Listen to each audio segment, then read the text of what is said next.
For my last speech, I chose to recite Lou Gehrig's farewell speech on July 4th, 1939. Coming into the assignment, I had no idea who Lou Gehrig was. Obviously, he did something in sports from the speech, but that was about all I got. So I did some real research and reading for this. I actually checked out a book on him because I was so inspired by his story. But for those of you who were like me and didn't know who this inspirational man was, his name is Henry Louis Lou, or Buster Gehrig. He was an American baseball first baseman who played 17 seasons for the New York Yankees. Gehrig set several major league records, including most career grand slams, that was 23, and most consecutive games played, and that was 2,130. His records actually stood untouched by anyone for 56 years after he had passed. So that is amazing in itself. Gehrig was elected to the Baseball Hall of Fame in 1939 and voted the greatest first baseman of all time in 1969.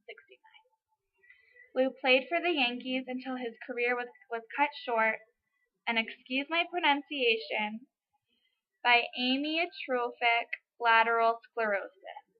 The disease claimed his life 2 years later. I chose this speech because I could connect with it on a personal level. And excuse me if I get emotional. I've recited my speech a few times and cried every time, so get ready for that one.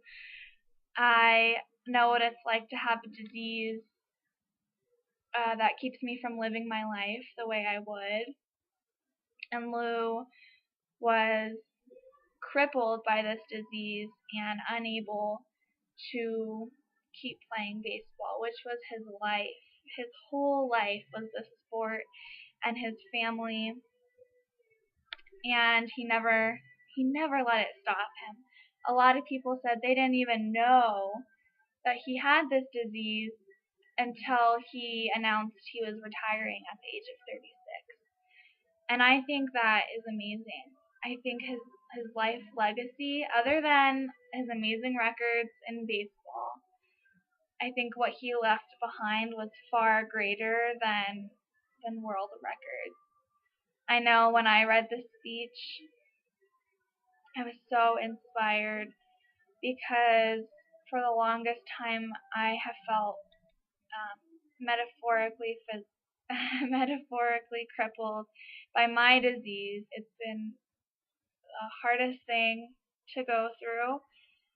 But in reading Lou's story, it was the hardest thing he had ever gone through, and he never gave up. He never let it stop him. A few months before he passed away, he said that he wasn't depressed, he wasn't upset, he lived with no regrets, and when it was his time to go, he was going to go, and everything was okay. And I think that's just something I wish a lot of people, including myself, had. I wish I had that selflessness and that appreciation for life.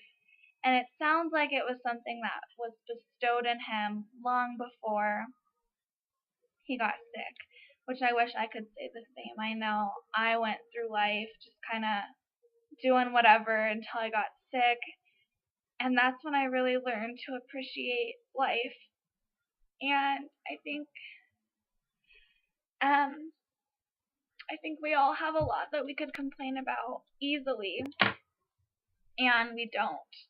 And instead of complaining, I think we should all take a step back to look at the bigger picture that we're still here. And that is something in itself that we should be so grateful for. No matter how hard the days get, and no matter how much you feel like you can't go on, I know from personal experience that it's okay. And that it gets better. And I think that Lou Gehrig really inspired me, and he really showed me that even though you have this tough break, you're still alive and you're still here and you have done so much in your life that you should be thankful for. And I think that's really what I took away from this speech, and I'm so grateful to have had the opportunity to do this speech. It connected with me on a more personal level than, getting a final done or reciting something for the class. It really connected with me, and it really inspired me through the rest of my disease and the rest of my life. And I'm just so grateful to have been able to be given the opportunity to learn about this amazing man and his legacy that just lives on. And I think it should live on in all of us. I think no matter how rough they get, we always have something to look forward to, and that's the next day. And that's what I learned from Lou's speech. And I think he's somewhere in all of us. And I really hope that one day, including myself, we will work into this mindset that no matter what happens to us, no matter how hard we have it, we always have a new opportunity the next day. Tomorrow's a new day. It starts fresh, and we can really do anything we put our minds to. Nothing can hold us back except for ourselves. And that's really what I got out of